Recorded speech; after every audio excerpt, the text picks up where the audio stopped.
Thank you.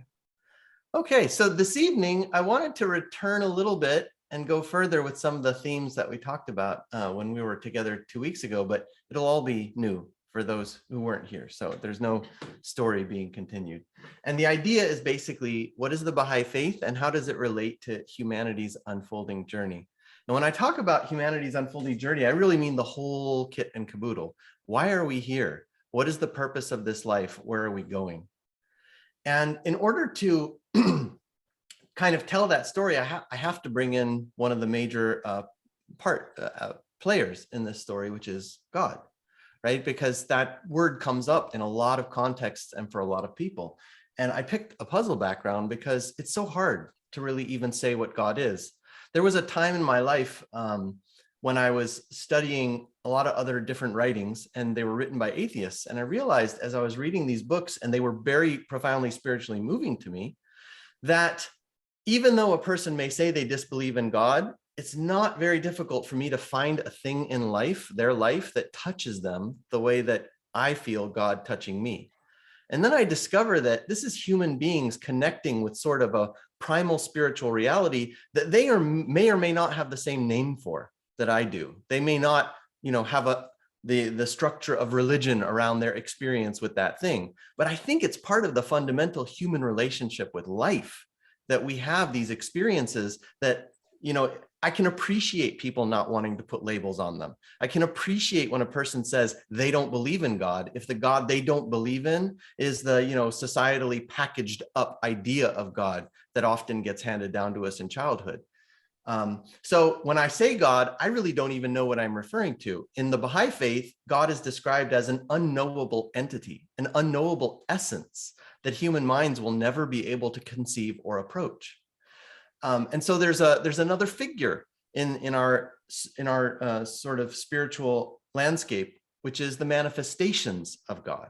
And they're so crucial to this relationship that we have with our Creator that I wanted to just spend some time talking about them. But as I was thinking about God, I realized God's not the only thing in our lives which is omnipresent, everywhere. No one understands it, yet our lives and everything we know completely depends upon it. For example, time, right? Time has all of those attributes. And one of my favorite quotes is from St. Augustine. He said, if you ask me what time is, I don't know. But if you don't ask me, I know exactly what it is, right? We're actually, as human beings in this reality we inhabit, we're used to having very intimate and familiar relationships with powers and forces that are totally beyond our conception or understanding. We have no idea why life exists, where the universe came from. It's like, it's almost filled with mystery, this life that we live. And so to me, the manifestations of God come and they try to give us some information about that mystery. And when doing so, they use words almost as symbols to refer to aspects of this experience. But still, even with those words, we don't learn who God is, but we can learn how we might relate to him. So the manifestations of God, also known sometimes as prophets or messengers of God. And one thing that makes a manifestation of God unique among other human beings is that their station, their spiritual station, is such that it's not that what they say is true, it's that what they say is truth. And all other truth is measured against their measure. I remember the day when that finally clicked in my head. It was 1996. I mean, it just blew me away because I was reading this book from Baha'u'llah called The Book of Certitude.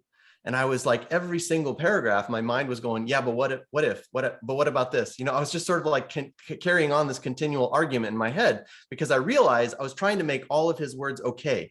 I was trying to make all of his reasoning fit with what I had grown up to understand life to be. And it was in that one moment where I was like, oh my gosh, these words that I'm reading, what if they're not just true? What if this is truth? What if he's educating me about the nature of reality? And so everything else that I had been brought up with, kind of in a way, I was defending it just because I was handed it when I was a kid, before I really had a lot of rational judgment to accept or reject things. So I had been brought up with this sort of set of belief structures. And now here I am reading the words of this messenger of God. And I'm using those belief structures to say, oh, maybe this is right, maybe this is wrong. But One of the things that we deal with, of course, is that over time, we've had many of these messengers of God, and they don't all seem to be saying the exact same thing. And so it creates these very difficult to resolve challenges in understanding who they each are in relationship one to the other. And I think that a part of why that happens is that we have to understand how we, as conscious beings, as human beings, how we relate to this capital T truth that they're trying to bring us. And so that's what I want to share a little story about who the manifestations of God are and how they relate to us. So this is a story that was told by someone who visited Baha'u'llah in Akka, Israel, when he was imprisoned there. And this picture is a picture of the prison where Baha'u'llah was interred, where he spent the first 2 years of his time in the city of Akka. And so this person was named Janabi Muhammad Qoli Khan Nakhai. He was an influential and rich local man, and he believed in Baha'u'llah. He lived in a town called Khusef, which is part of Birjan. As a result of his accepting the faith, most of his relatives also became Baha'is, and he decided he wanted to go on a pilgrimage to Akka and attain the presence of Baha'u'llah. And so on his first and second visit to Baha'u'llah, he was accompanied by other pilgrims. But when he returned to the pilgrim house, and this is actually a picture of the pilgrim house that he might have been in at that time, he thought to himself that he had borne the hardships and difficulties of this long journey that had lasted 6 months because they had to walk there from Iran to Israel, hoping to witness some kind of extraordinary divine event, this being a manifestation of God after all. But he saw in Baha'u'llah a man like others, speaking and giving instructions similar to other men. There's perhaps nothing extraordinary or miraculous here, he thought. He was immersed in these thoughts when on the third day of their visit, one of the servants came and informed him that Baha'u'llah wanted to see him alone and unaccompanied.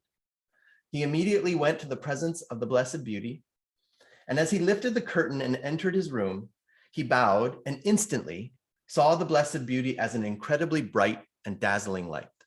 And this title, Blessed Beauty, is one of the ways that Baha'u'llah is referred to. So intense was his experience of this light that he fell to the floor and lost consciousness. All that he recalled is Baha'u'llah saying, Fi aman Allah, which means go in God's safekeeping. The servants were able to drag him to the corridor and subsequently brought him to the pilgrim house. He could not eat or sleep for 2 days after the event, and he was conscious of Baha'u'llah's overwhelming presence everywhere. This is a picture of the seawall at the city of Akka. This is where Baha'u'llah entered the city when he first arrived. He kept on telling the other pilgrims that he is here with us. His fellow pilgrims grew tired of this and asked Abdul Baha for help. Abdul Baha was Baha'u'llah's son. After a couple of days, the servant came back again and took him back to Baha'u'llah's presence. When he attained his presence, Baha'u'llah poured forth loving kindness and gracious utterances and bade the Janab to be seated. Then Baha'u'llah said to him, Janab Muhammad Qoli Khan, the manifestations of the divine essence are forced to appear in human attire and clothes. If their true being, that which is behind the veil of concealment, were to be revealed, then all humanity, like your good self, will lose consciousness and swoon away to the realm of the unconscious. Then Baha'u'llah went on, do you know how parrots are taught to speak? The Janab bowed and said, I do not know. So Baha'u'llah explained, the parrot owners have a parrot within a cage. Then they bring a big mirror in front of the cage, and a man hides himself behind the mirror and starts repeating words and phrases. The parrot sees that there is another parrot identical to itself talking in the cage, reflected in the mirror. And imagining that it is another parrot that is doing the talking, it too starts mimicking and learns to speak. Now, if the person who is actually behind the mirror were to reveal themselves from the start, then the parrot would never learn to speak. It is thus that the manifestations of the divine being should come into the world in human form and attire, so that they will not frighten mankind with their awesome being. And in one of Baha'u'llah's writings, The Hidden Words, he says this, O Son of Beauty, by my spirit and by my favor, by my mercy and by my beauty. All that I have revealed unto thee with the tongue of power, and have written for thee with the pen of might, hath been in accordance with thy capacity and understanding, not with my state and the melody of my voice. So there's this idea of a reality which is so all-encompassing and immense, but in order for that reality to have a healthy, like salubrious impact on human reality, it needs to be received by that human reality in a condition and in a manner that it can accept. So even in this picture, which of course, this is absolutely not to scale, right? The earth here would be 1 pixel if this was to scale. But even the earth, all of the plants in the early morning, they slowly open up to receive the sun's light, because if the light were just to jump into the middle of the sky and shine with the afternoon intensity immediately, it would burn a lot of those morning plants. And so human beings need to just evolve into an ever greater ability to accept and receive this energy. And one of the analogies that I've found in the Baha'i writings that I really like to sort of convey how these manifestations of God associate with this gradual unveiling is the idea of mirrors reflecting the light of the sun. And we used this metaphor 2 weeks ago. I drew this, I tried my best. Anyway, so in this picture, each one of these mirrors is like one of these messengers of God coming at a different time in the past. And they come about every 500 to 1,000 years, we're told in the Baha'i writings. And these are the times when civilization just gets a massive infusion of this spiritual energy and is lifted up at each stage to a higher and higher level of maturity and evolution. Like the whole earth is transformed by the appearance of these beings. But when the sun manifests itself in the mirror, it depends on what time of day it is, what you're going to see reflected from that mirror. So in the very, very early morning, you see that first ray appearing over the horizon. And even though that adds a glowing light to the sky, you don't see the sun. Like you would have, if that's all you ever saw, you would have no sense of what the sun was. But as the sun starts to grow, it starts to rise up, the light changes color in the sky. There was this place in Virginia I used to go to a few times for dawn prayers. And I was very, very young and very, I guess, overzealous about dawn prayers at that time. So I would wake up at 4 a.m. to go to this spot near the river so that I could sit there and watch from the absolute black to when the sun would rise. So I got to see all these different stages as I was saying prayers by this river. And so the sky is getting brighter, the color is changing, and then you start seeing the edge of the sun starting to come over the horizon. And when it's first coming over the horizon, you can even look at it, right? I mean, you're not supposed to, but you can actually see it because the intensity hasn't gotten so strong yet. But as it gets higher and higher, it starts becoming representative of really what the sun is and what the sun is capable of. And so in this book, the Book of Certitude, one of Baha'u'llah's great works about the history of religion in the world, he tells us this scheme of progressive revelation of each messenger of God coming to the earth and introducing these ideas and this infusion of spiritual energy to humanity. But the humanity he introduces it to is not the same each time. That's why the sun is growing slowly over the horizon, because the early stages of humanity could only grasp small concepts like your tribe should be united, before the concept that your city should be united, before that your nation should be united. And now with Baha'u'llah, he's telling us the entire earth has to become as one family. How that message would have had no meaning back 2,000 years ago when there was no entire earth in anyone's conception. And so because the sun appeared in this, I'm not going to say lesser form, but just less evident form, the way that they spoke, the teachings that they revealed, the laws that they gave, they were appropriate for that setting and for that time. And so after we come to today, we now have this perspective where we can look back over the last 2,000, 4,000, 6,000 years at all of these religions, and we think how different they appear to one another. How, each one has a different focus. Like in Christianity, they focus very much on the person and the example of Christ, Whereas in Islam, they very much do not focus on the person of Muhammad, because Muhammad is a messenger. He brought the word of God, and your focus should be on God and the word of God. So the emphasis and the understanding and where people place their focus, it differs. But what Baha'u'llah tells us is that the essential truth, that which underlies their messages, is not only connected, it is one and the same. He even calls it the changeless faith of God, eternal in the past, eternal in the future. And this is always going to keep happening. Humanity is going to continue to receive these emanations from the divine Son, and they will continue to help us grow and evolve. So in one of his writings, Baha'u'llah clarifies to say, were any of the all-embracing manifestations of God to declare, I am God, he verily speaketh the truth, and no doubt attacheth thereto. For it hath been repeatedly demonstrated that through their revelation, their attributes and names, the revelation of God, his names and his attributes are made manifest in the world. You know, the mirror, who has the sun shining inside of it, it could rightly say, I am a mirror, but it could also say, I am the sun. And it would be right in both those respects. Before I go any further, I just want to pause, give that a moment, and see if anyone has any thoughts or things they would like to contribute.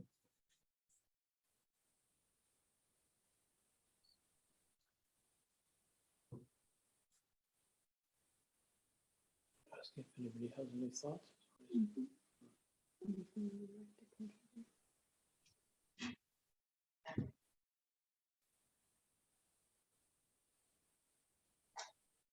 If not, that's okay. It can just be a pause.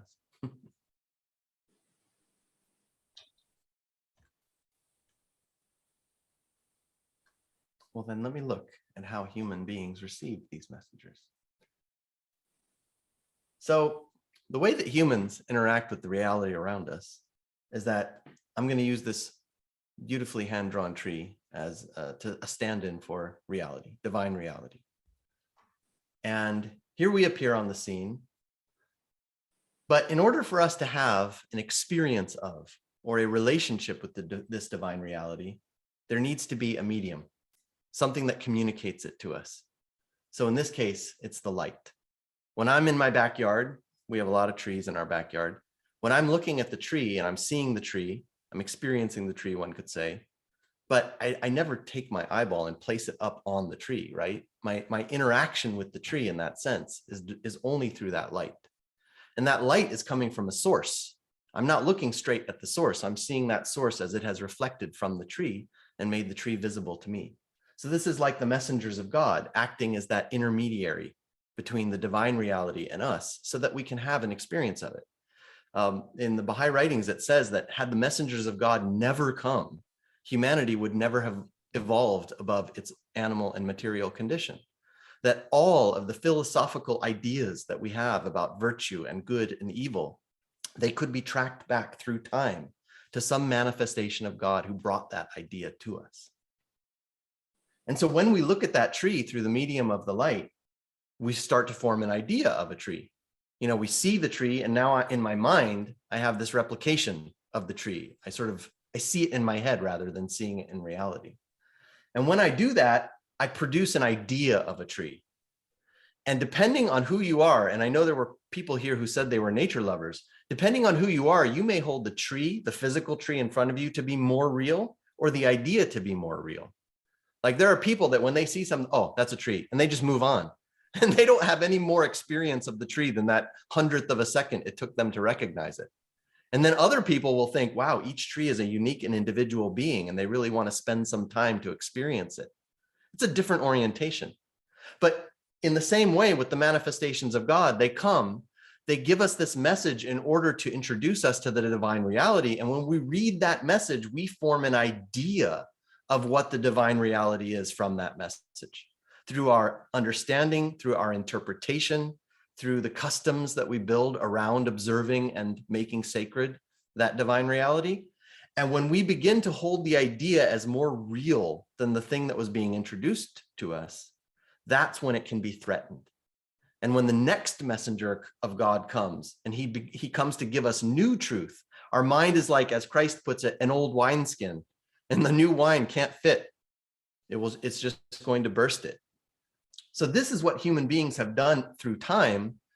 And I think why, if you ask me, from what I've read from this book describing progressive revelation, that this is why human beings have not only misunderstood each messenger of God as he has come, but also rejected them to the point of exiling them or even putting them to death. Because they came, they were prophesied to come. They came, they announced themselves as fulfilling that prophecy. But the people that they came to said, you don't fit my idea at all of what I think you're going to be. Therefore, you can't be true. Not even realizing that their own messenger of God was rejected for the same reason by the people who came before him. So the Baha'i Faith, as the latest in this series of world religions from the manifestations of God, some of the attributes of it, which are unique to this age, this stage of human maturation, is this understanding that all of the world's religions are part of the same unfolding design. This is the first time that a manifestation of God has really connected all of the dots for us throughout time. Even for manifestations we're not aware of, who existed elsewhere on the earth, but we don't have any report of their book or their people. We have no clergy in this faith. And with no clergy, also no interpretation that has authority. There is no way that I can say that something means X or Y and then argue it with my friend, Mr. Dunbar, to say, no, you're wrong, I'm right. There's just no grounds for that. We believe also that science and religion serve the exact same truth. They should be not only compatible, they should be interlinked.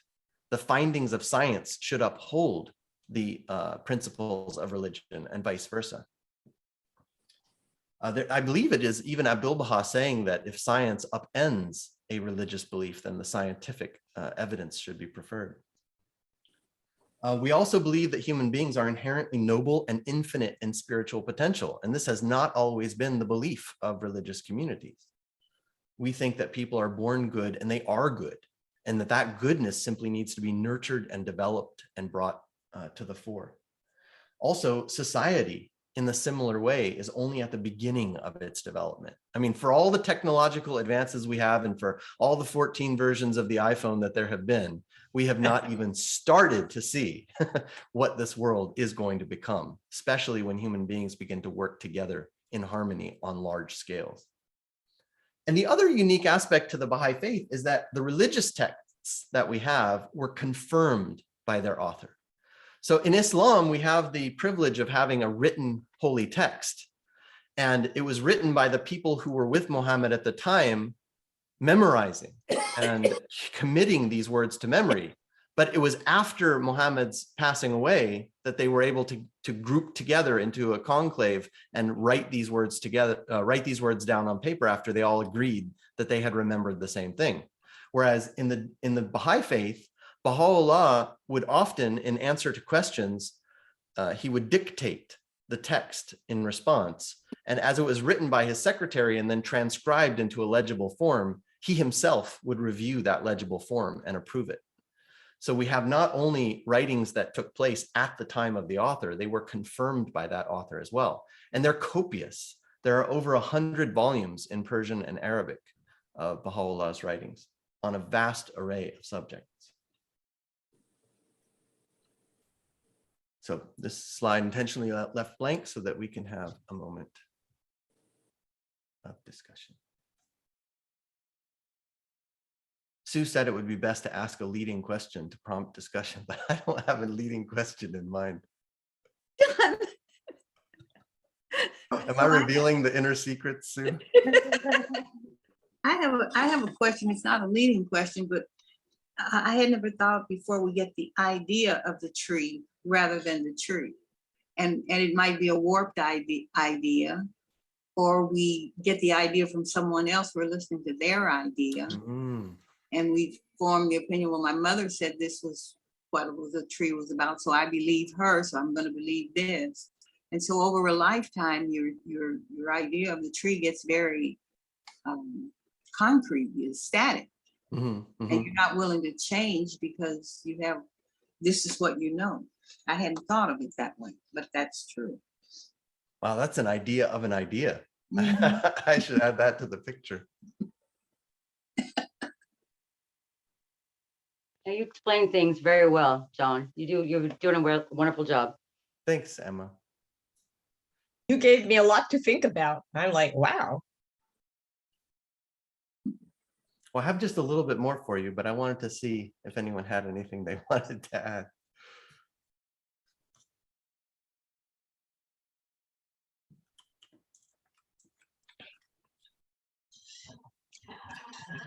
Go ahead, Brenda. No, I wasn't going to say anything, but Oh. thank you. Yeah, no. Well, Yvette's Yvette's comment reminded me of this story that I loved when I first heard it. Have you heard the story about the village in India that received a cow? So apparently there was this, Yasaides has heard me tell this story, I think at least once before, but apparently in a remote village in the mountains of India, so goes the story, there was a tribe of people that had never seen a cow. And a passing merchant thought, wow, wouldn't it be a great thing to introduce them to a cow because of all the good products and things that it can do? So he brought a cow to the village. And at first they were a little put off by it, big, stinky animal, very slow.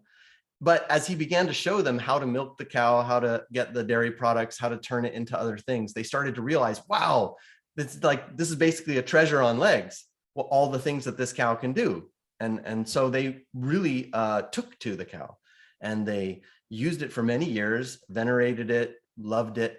But at a certain point, it grew old and it passed away.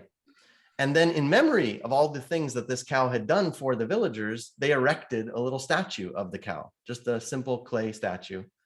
But as the years went by and people would honor this statue, they would think, well, this should be a little bit more beautiful. So they would add a little bit of color, or they would add a little bit of gilding. They would make this statue of the cow more and more magnificent to match their memory of the cow. And now also you're going to have people that they weren't there when the cow was part of the village's life, but they received the idea of the cow from the people who had seen it, just as you were saying, Yvette. And these people now begin to praise the cow and worship the cow. So many years later, somebody else visiting the village sees the people praising this cow, and he thought, well, I know what they want. I'll go bring them another cow, right? That's exactly what they're going to be looking forward to. So he goes and he brings them the other cow, and you can guess what their reaction was. Everybody there is like, what the heck are you trying to do in desecrating our beliefs? You think that this filthy animal measures up in any way to this, icon that we've built our village around? And so to them, it was offensive, this idea of introducing the very animal whose attributes had led to their veneration. So I always think of that when I think of these ideas of ideas that we hand down, and we receive the veneration that our parents had. We learn to revere it the way that they did. But if that reverence stops us from being able to receive the light that caused that reverence initially, that's when it becomes a risky thing, and has been for humanity for so long. So I will go back. So speaking of humanity then, so these messengers of God, they come in order to unlock the potential of our own being. They kind of bring us a treasure map to find these gems that are hidden within our own reality. So Baha'u'llah writes, "The great being saith, regard man as a mine rich in gems of inestimable value. Education can alone cause it to reveal its treasures and enable mankind to benefit therefrom." So this is the Baha'i view of human beings. Every single human being, without exception, is to be regarded as a mine rich in gems of inestimable value. It is simply education, and most pointedly, spiritual education, that will bring these gems to the surface. And this is a picture of the largest diamond mine in the world in Russia. Oh, Yeah, it's called Mir. I didn't know what diamond mines looked like until I looked up what is the biggest one. But it's this, I guess they burrow it out in these circles. So in the diamond mine, what they find are stones that look like this. I mean, this is a particularly large one, but this is what a diamond might look like if you just got it out of that mine one day with your pick and shovel. And so this is like us. We're like this, right? Where in this condition, we have the properties of stone. This is our mortal reality, our earthly reality. And the objective of the manifestations of God is to introduce us to the concept of this. And what this is it has both the properties of stone, but it also now has ethereal or spiritual qualities like beauty. So it combines now the two natures simply through refinement of the original stone. And what allows this refinement to take place is this acquisition of virtue through material education. And not the kind of education of just going to school, but of, and not of adding something to our reality, because the brilliant gem is at all times potential within the uncut stone. It simply has to be revealed to demonstrate its quality. So from a long time ago, and at least when I was growing up, I was, as a little kid, brought up with this sort of sense that virtue was a set of ethical restrictions that guarded my way into heaven. You know, you could get in or you could not get in based on how you had acted in your life. But I think that that is a somewhat outdated conception of virtue because it leads to judgment. And that's not what it's about. What it's about is that you're like a Stradivarius violin, and all you are seeking is to be played well. But to do that, you have to be in tune. Your strings have to be tightened enough. You have to be ready for the player to set his bow upon you. And that's virtue. Virtue is the unlocking of your inherent potential. In the world, we're really great at trying to unlock our material potential. We've become excellent at that. I mean, all these devices I mentioned. But Abdu'l-Baha, he gives us this little insight. He says, no wealth, prosperity, comfort, or ease in our material world can equal the wealth of a bird. For it has all the expanse of the fields and mountains for a dwelling place, all the seed and harvests for wealth and sustenance, and all the lands, villages, meadows, pastures, forests, and wilderness for possessions. Now, which is richer, this bird or the wealthiest of men? For no matter how many seeds that bird may gather up or give away, its wealth does not diminish. Then it is clear that the honor and exaltation of man cannot reside solely in material delights and earthly benefits. This material felicity is wholly secondary, while the exaltation of man resides primarily in such virtues and attainments as are the adornments of the human reality. And then he gives us this very beautiful list of what these treasures and adornments are. And it's all formatted in one big paragraph. So I broke it apart for you so you could see each one of these things that he lists out. And I'm not going to read them all to you, but he mentions such thing as heartfelt emotions, perceptions of the mind, discoveries of science, justice and equity, safeguarding the rights of others, love of truth under all conditions, and the education for all races and nations. This is the bounty and the wealth of human society. But how do you get there? How do you get a whole society transformed like this? Because that's the other thing that the manifestations of God bring. When they come, they bring two different things. One is their life and example and their writings, which is sort of the visible aspect to their bestowal. And in some cases, we have recorded what they exactly said. In some cases, we only have reports of what they said, and in some we have their writings. But the other thing that they bring, which is invisible, is this world transforming power, the power of their word. Because when they speak, it sets in motion a divine effect that must, in the fullness of time, have its impact on the whole of humankind. So one of the ways that you can see a messenger of God as apart from any other clever philosopher or poet is to just look at how their words have affected the whole world. I mean, you take Christ, right? His mission lasted for 3.5 years from the time that he began teaching the people to when he was put to death.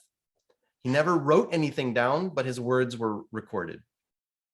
That's all it took, those 3.5 years, for his life to have affected all of the countries on the earth and millions, if not billions of people following his word and trying to apply his teachings to their life. There are other people in history who are really brilliant and who wrote a lot of great stuff like Aristotle, but despite all of their thought and all of the energy they put into communicating their ideas, and despite the fact that they even get taught in universities to all of the students, their impact is negligible compared to the impact of these holy teachers. So you will find in history these figures who have this as their greatest evidence, that their impact on the world was just immeasurably greater than the impact of even the most brilliant minds of their age. There was even a person that I learned about. I attended this course on the historicity of Jesus. So it was a Christian scholar who looked at who Christ was in a historical context. Like, what do we know from historical evidence, who he really was as a person? And one of the things he told us about is that he was largely rejected as being the Messiah at that time. But about 180 years later, another man came who was regarded as being the Messiah by the Jews at that time, because he outwardly manifested way more of the things that they were looking for in a prospective Messiah. He was a military leader. He was from a great Jewish family. He had all of these material signs that would fit him to that role. But it took me being in that class to even learn that this person existed. And that's the difference between him and a figure like Christ. So in keeping with this idea of bringing out the gem from the stone, another person whose quote I really like is from Michelangelo. So Michelangelo said, "The greatest artist has no conception which a single block of white marble does not potentially contain within its mass, but only a hand obedient to the mind can penetrate to this image." And then he says, "I saw the angel in the marble and carved until I set him free." Wow. So we start out this life, we are each of us a block of marble, and within us is every figure the mind can imagine. And the manifestations of God give us these teachings to find the angel in the marble, if we apply ourselves to set him free. And you know, the Baha'is are trying very much in this world that we have today to give a different model for how communities should raise up and direct their future. And I don't know if you've ever heard us or anyone mention, say, the Ruhi study circles, but the point of Ruhi really is what it is not only to build capacity in individuals to build up society, but it is to do so through a connection to the creative word. It's finding a way to marry these virtuous and moral teachings with that invisible, unseen power that I mentioned that comes from the messengers of God, that comes from their word. When you put these two things together, that is an incredibly potent force. And that's what makes that whole program so important to us. And then I just wanted to close with one quote from Aristotle. Since I just dissed him a few minutes ago, I'll at least give him, I'll give him one line. He said, "The simple truth is all things, but it is not any one of them." And so as a species, as a humanity, having this relationship to the manifestations of God, we are intended to find these beautiful ideas, these masterworks of truth in their writings. But anything that we fit in our minds, anything that we understand, any idea that we come to have a relationship with, that's just part of the truth. And we have to always be staying open and moving forward and exposing ourselves to more and more of the truth that they offer. So it always remains essential to keep the heart open and the mind ready for what is new. And that was what I had hoped to share. I'm going to have to leave, but this was